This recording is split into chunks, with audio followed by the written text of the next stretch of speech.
Okay, welcome everyone to our presentation. My name is Marcin Zajączkowski. And my name is Łukasz. And we'll be talking about managing Jenkins configuration as code. Before we start, a few words about us. So my name is Łukasz. I work as a software engineer at Uber. I have some issues with browser and JavaScript, as you can see. I am free and open source and open hardware enthusiast. I'm also a co-organizer of Warsaw Linux user group, and I do like to work with Jenkins. Really. Yeah. I, in turn, specialize in automatic testing and things related to code quality in general. In addition, I'm an enthusiast of widely defined concurrency and, of course, continuous delivery. Besides, I'm an open source project author and contributor, blogger, trainer. For a living, with a group of passionate geeks, we lead a small software house, Codarte, which is targeted at clients who care about quality.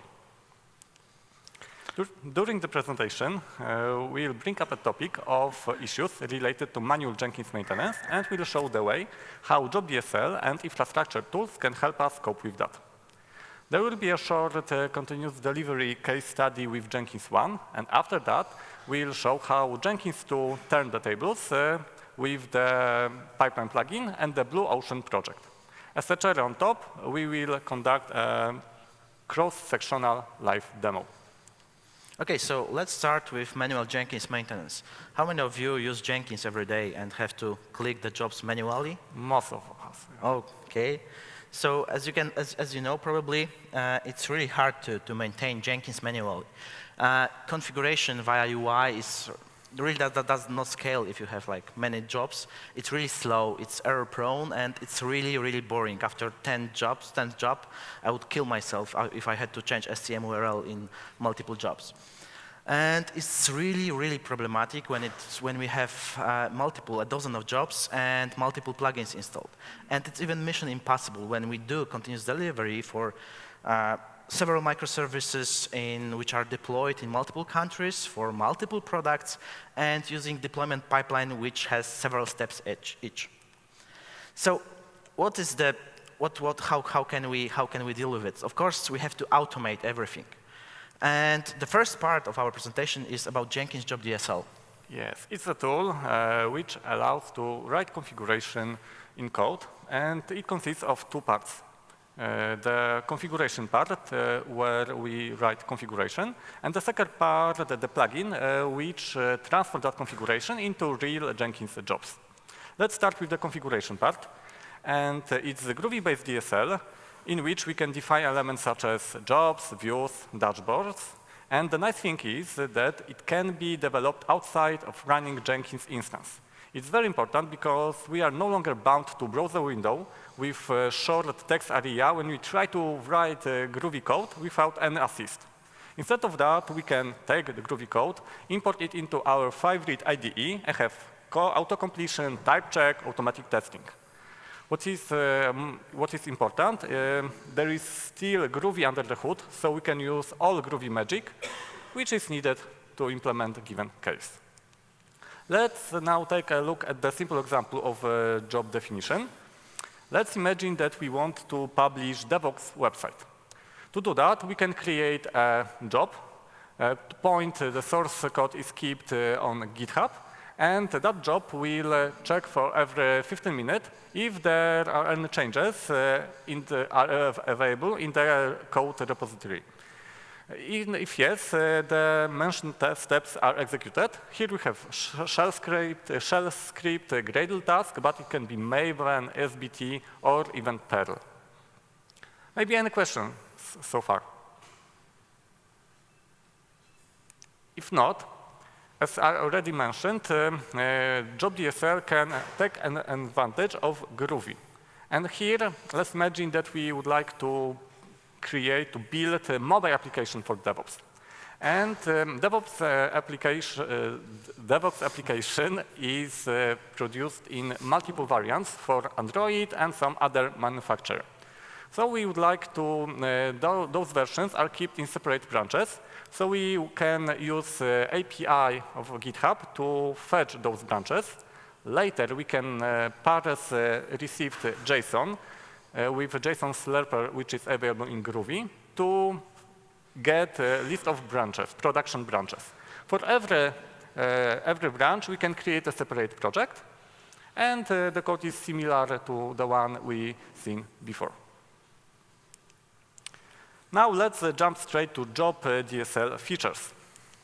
First of all, Job DSL provides very good support for all Jenkins core stuff. However, what is the main power of Jenkins? Plugins, exactly. And luckily, in that field, Job DSL excels as well. Currently, there is support for almost 200 plugins. And what is more, the community is very vibrant. There is a continuous flow of new pull requests with support for the new plugins and with support for new features available in the newer versions of already supported plugins. However, occasionally, we can encounter a situation when something is not yet supported. It's not a problem because we have a very powerful configuration block which allows us to manipulate output XML at the node level. Thanks to that, virtually everything what is possible in XML should be reachable in DSL. Of course, it's open source, so we should create a pull request to give it back to the community to make that feature that we just implemented in our code into Job DSL to be available in the newer version of Job DSL. It's time to have a look at the second part, the plugin, which is installed on a Jenkins instance. It is used in so-called seed jobs. When those jobs are executed, the plugin takes configuration in DSL and transforms it into the real jobs running in the real Jenkins instance. Depending on our configuration and the previous state of jobs, the jobs can be created, modified, or removed. The same is with views, dashboards, and some other elements. You might ask why you should give Job DSL a try. It's a very fair question. And for me, the main reason is the ability to keep everything in code. I bet that every developer and every DevOps would definitely prefer to work with source code than to cope with XML or clicking UI. In addition, the source code is a single point of truth, which can be and should be kept by SCM like Git, and it in turn opens the new abilities to manage our code, which are already known from normal code management, like code review, pull requests, or static code analysis. It in turn provides greater Jenkins reliability of our builds. In addition, Job DSL has a built-in mechanism for testing our configuration. It's nice because it can be run outside Jenkins instance, so it's quite fast. And we are able to verify that the XMLs generated by Job DSL are exactly the same as we expect to have in Jenkins. It's especially useful when we want to do some refactoring and to be sure that our output jobs will not change. In addition, Job DSL can be used to create multiple jobs in a few seconds, so there is no problem with spawn multiple Jenkins instances to verify that the given configuration works fine with a new version of the plugin, some external dependencies, and so on. Last but not least, the solution is quite scalable. Having simple jobs, so we can create hundreds of them within a few or several seconds, and it works quite nice. Unfortunately, nothing is perfect, and as the main drawback of Job DSL, I would mention quite a steep learning curve. This is especially visible when you have a custom framework built on top of Job DSL. In that case, an introduction of a new person to the project can take some time. However, in my opinion, it's not only the issue of Job DSL itself. Just essential complexity of continuous delivery can be high. Another, as a side effect of the possibility to create or modify hundreds of jobs within seconds, is the possibility that in case of some unfortunate change, all our jobs will be removed or modified in the way that we did not expect. And it did happen to us. One of our developers, let's call him Marek, had to remove 4 jobs or 8 jobs or something like that. And he wrote a Groovy script to do so. And he misplaced an exclamation mark in if statement. So instead of removing those 8 jobs, he removed all the jobs, but not these 8 jobs. So yeah, it took like 5 minutes to recover all the jobs and all the pipelines, but there's some issues. Yeah, it's just for jobs and views. For example, execution history is not managed by Job DSL, so we got know that our builds were depending of job builds number. And after that incident, we know that it's not a good idea because execution history is not restored with Job DSL, and it's better to have more independent jobs.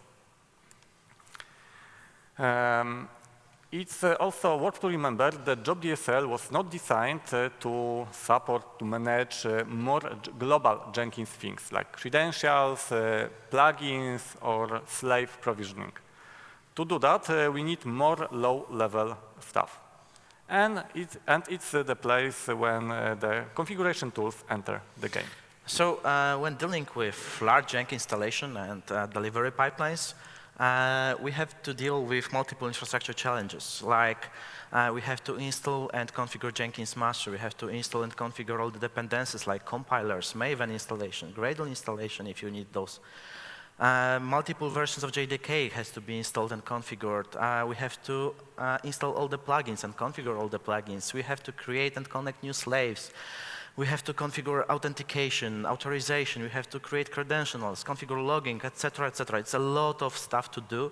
And if you need to spin up a new Jenkins instance, for example, because your current one doesn't scale, there's too many jobs on this instance, it's really, really hard to do so by hand. So what can help us with those issues? For sure, if you use some configuration management tools, it's really, really great to automate all the stuff like installing Jenkins, configuring all the dependencies. There are ready modules for Puppet, for Ansible, for Chef, really high quality modules.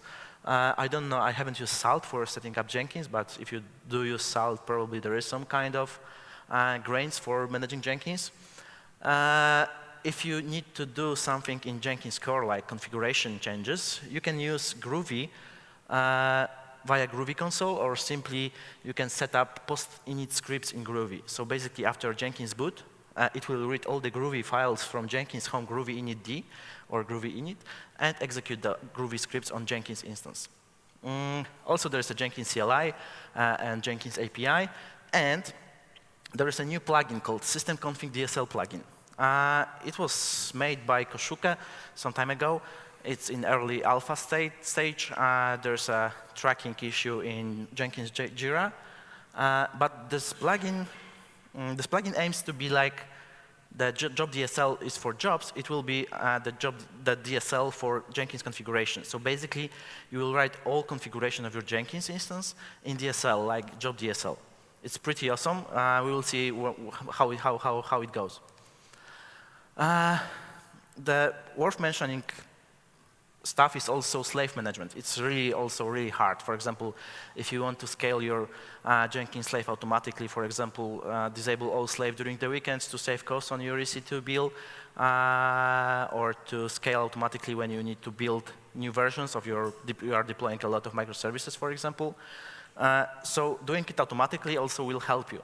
So basically, you can use Swarm plugin for Jenkins, Amazon EC2 plugin.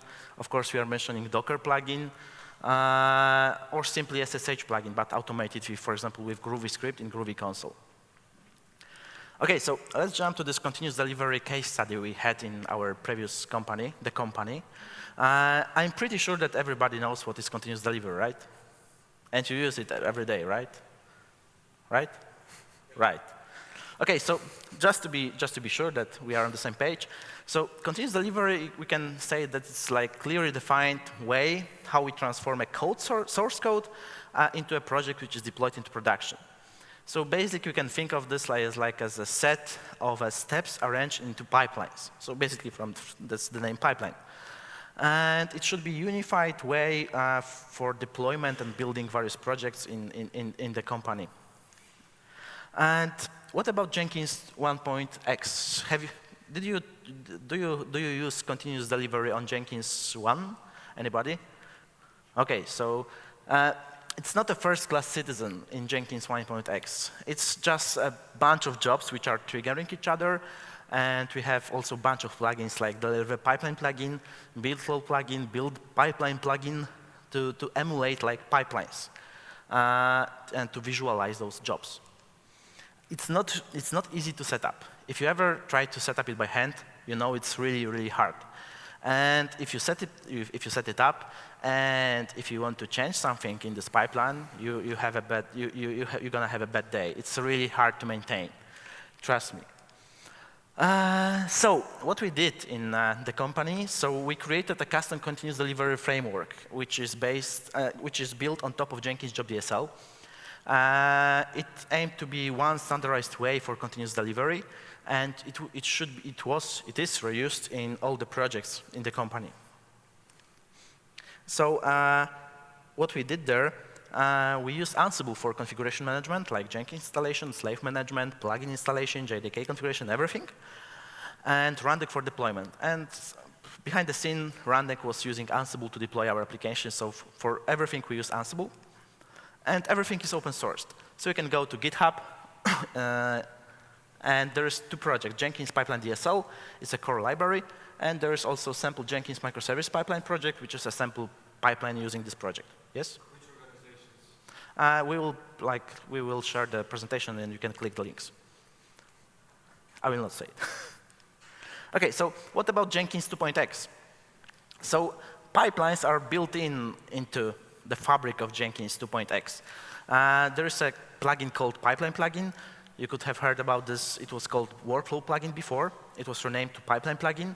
And CloudBees released on open source the project called Stage View plugin. It's a new way of visualizing your pipelines.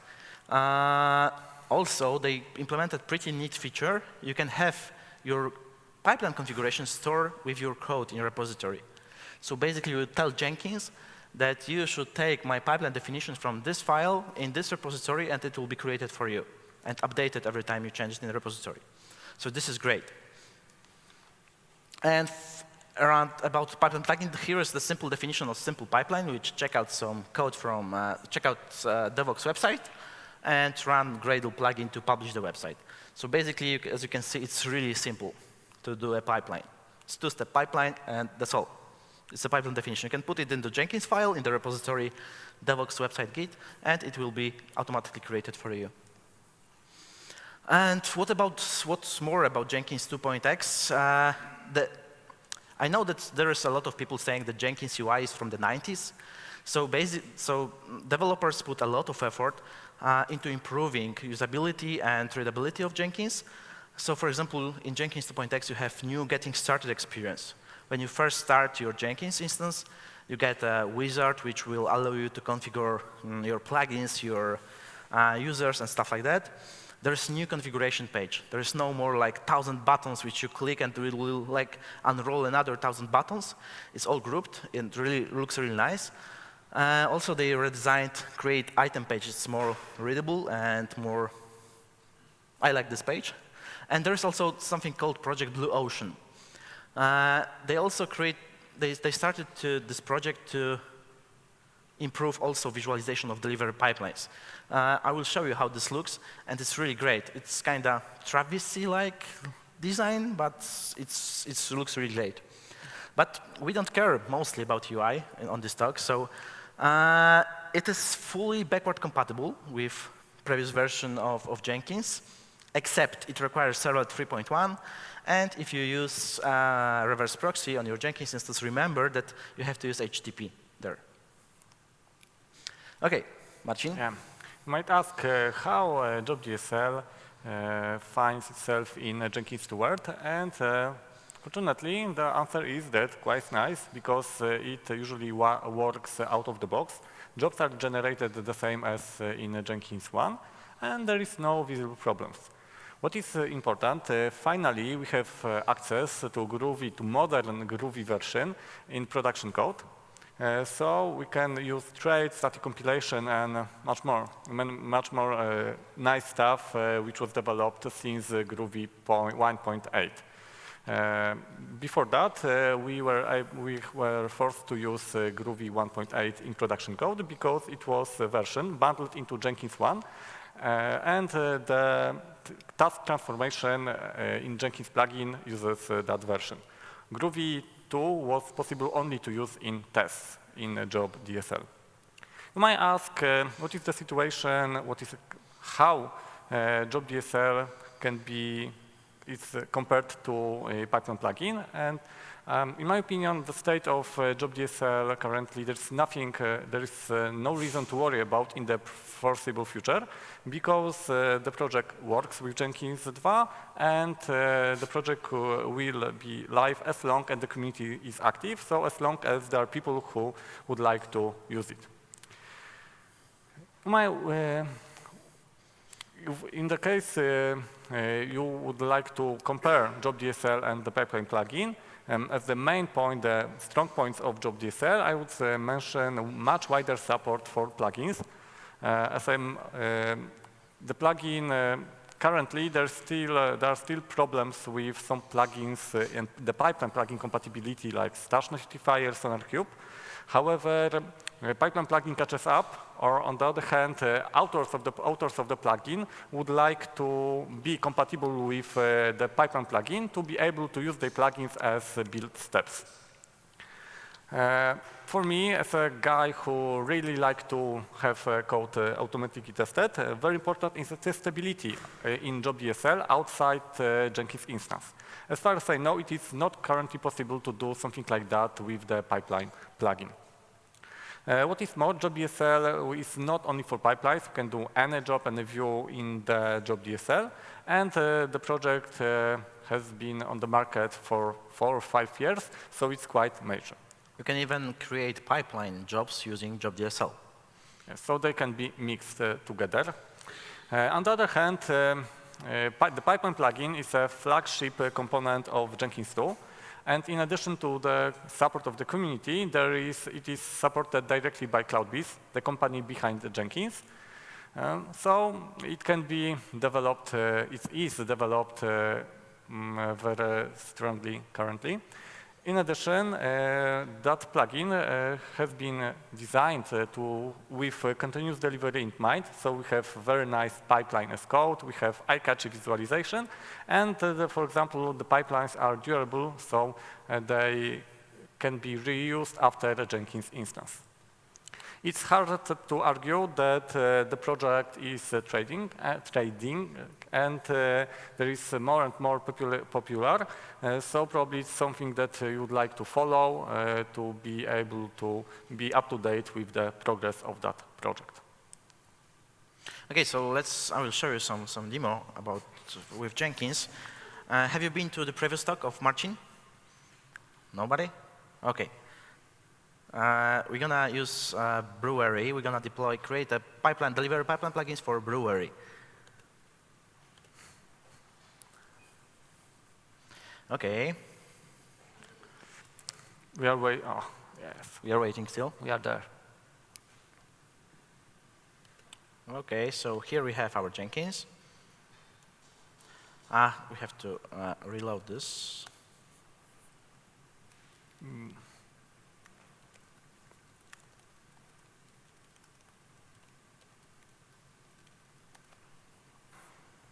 One second. After my machine goes to sleep, I have to reload the networking. It's not that Vagrant doesn't work. So maybe tell what are you doing? So right now, I'm reloading. We have prepared demo using Vagrant. So on Vagrant, we are installing Jenkins and configuring Jenkins using Ansible. And right now, I'm just restarting a machine. I cheated a bit because I didn't know what internet we're gonna have here. So I pre-run those Ansible scripts on my virtual machine to have Jenkins up and running.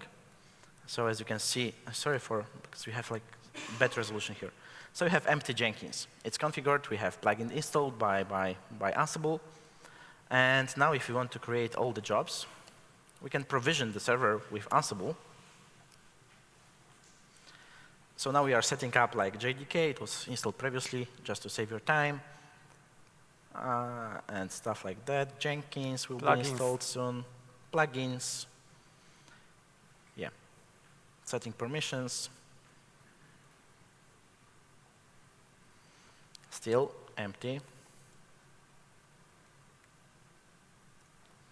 We are creating seed jobs for our Jenkins.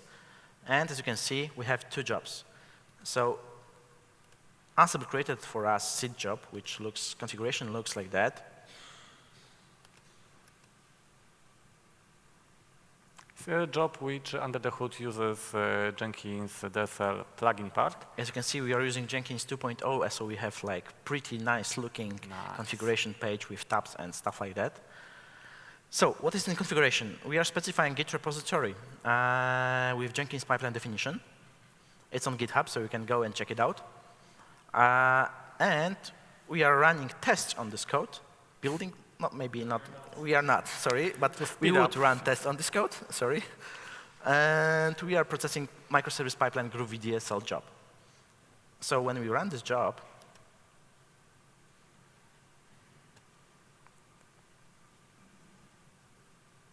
we can go to console output.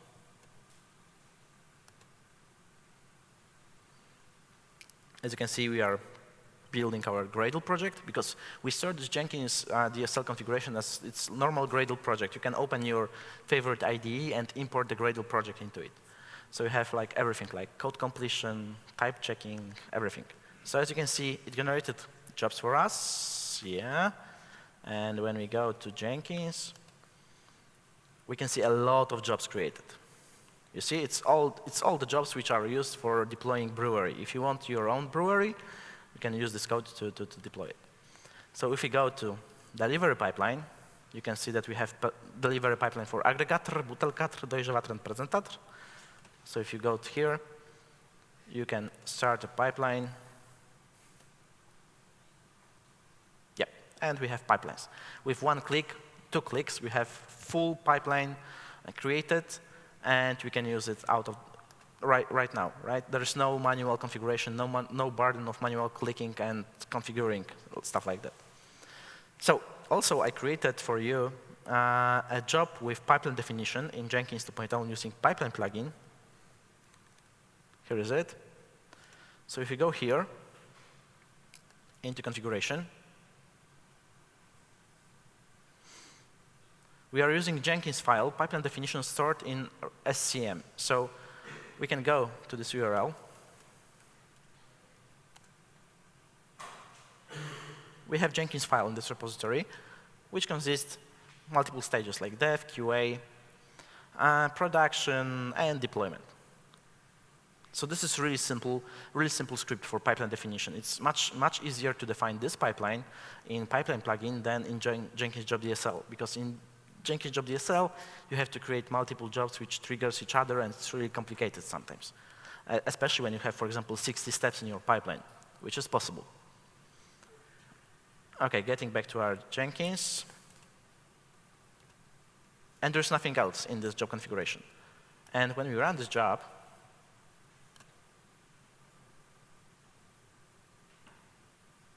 ta-da, you have pretty neat visualization of your pipeline. It's super awesome. Don't you think so? It's like, come on, we are coming from, do you remember those green boxes on pipeline definition back in the days when you have to scroll and it was like super laggy? And now you have this like new blue thingy and with nice colors and Web 2.0. So yeah, so for example, now we are going from dev to QA, and we can do such things like before going to production, we have to acknowledge this going to production. We have some slips here, so give me a second. Of course, everything is on GitHub, so you can go to GitHub and check it out.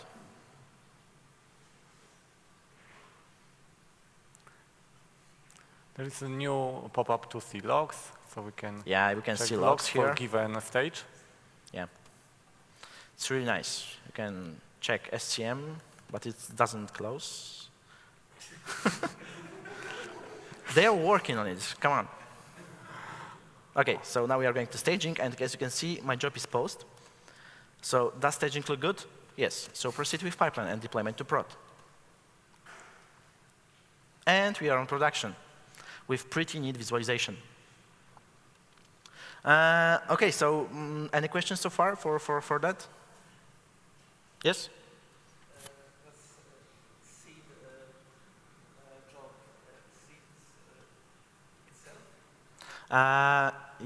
Seed job seed itself. The question is, does seed job seed itself? Yes, you can use Jenkins Job DSL to create seed job. Yeah. So for example, during the Jenkins startup, you can create this Groovy init file with job creation, check if jobs exist, and then create it or update it. And for example, you can read it from file system, from SCM, from whatever. And you can seed your job using seed, basically. Yes. So in the company, we have situation when Jenkins is provisioned with Ansible. We have a master meta seed, which creates normal seeds, which in turn creates normal jobs. So it's automatically called from Ansible. So we can have everything available automatically. For example, when something is provisioning in the new data center. You can also create your new job using XML and Jenkins API. It's pretty easy. OK, so let's switch to the better Jenkins with Project Blue Ocean. So we have this pipeline here as well. We have some builds here, as one failed, and a few others are OK.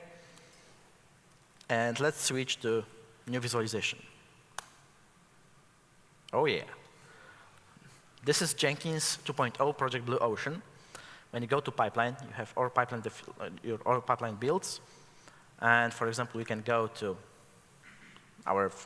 one of our builds.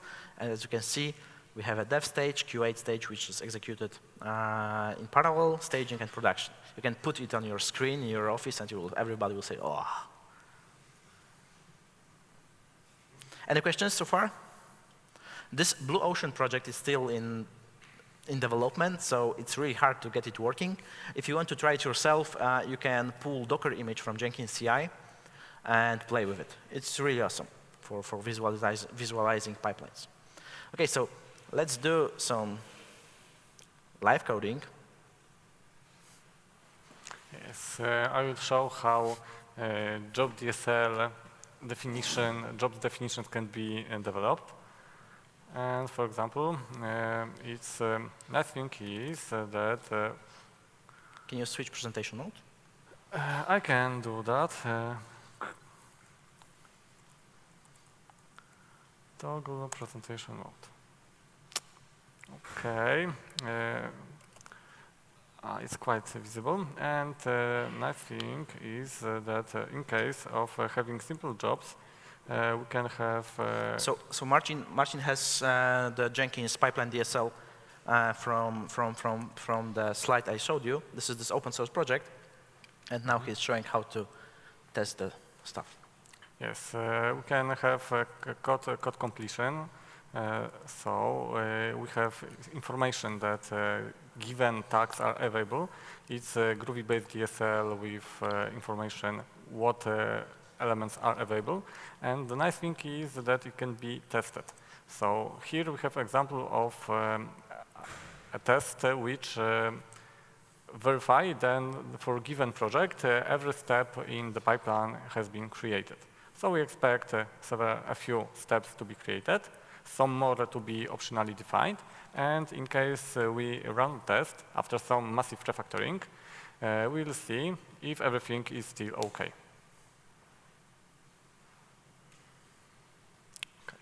OK, we see that something is wrong, and we can verify. It would be easier with, we can see difference. In that case, we see that, unfortunately, during the refactoring, we change publish to build step. And in that case, it's pretty visible that there are no other changes. And we can simply find a reason of that change, of that modification. And, for example, modify given project to be better, to look better. Tests, as you've seen, the tests are quite fast, and we have a suite of hundreds of tests to verify different configuration for different pipelines for our products, and it works in less than a minute, and it makes us more sure that there's no regression when we do some things in the code. In addition, we can take a look at API viewer. Okay, in the situation when you don't know what is the API or these elements which can be used, you can use API viewer. This is an online version available for the project. It can be generated also from your local Jenkins instance. And for example, we can use delivery pipeline configuration, and we see what are the parameters needed to execute a given element. The code is generated automatically from markups in the project, and in addition, recently it was added an ability to generate code from plugins installed in Jenkins instance, so we can auto-generate things that are not available, not yet supported in the Job DSL itself. Yeah, also for tests, because here we are comparing, basically we are comparing XMLs. But if you want to go around and click your jobs, in this project you can start your local Jenkins instance using Gradle. All the plugins will be automatically installed for you, and you can click, and all the jobs will be seeded for you as well. Yes, it's for development mode. It's not built-in, the support, it's not available directly from a Job DSL, but in the project Łukasz mentioned, there's an example how to do that, and the new developer is able to set up the running Jenkins instance with all the plugins and see jobs within just its time needed to download the half of the internet with dependencies. Yep. Maybe you have any questions. Okay, so, oops, Summary. Yeah. So let's go to summary. So basically, what we would like you to take with yourself from our presentation is that automation is good for you. But not maybe all automation. If you have a task which you do every year and it takes 1 hour, it doesn't scale to spend 2 weeks to automate this task.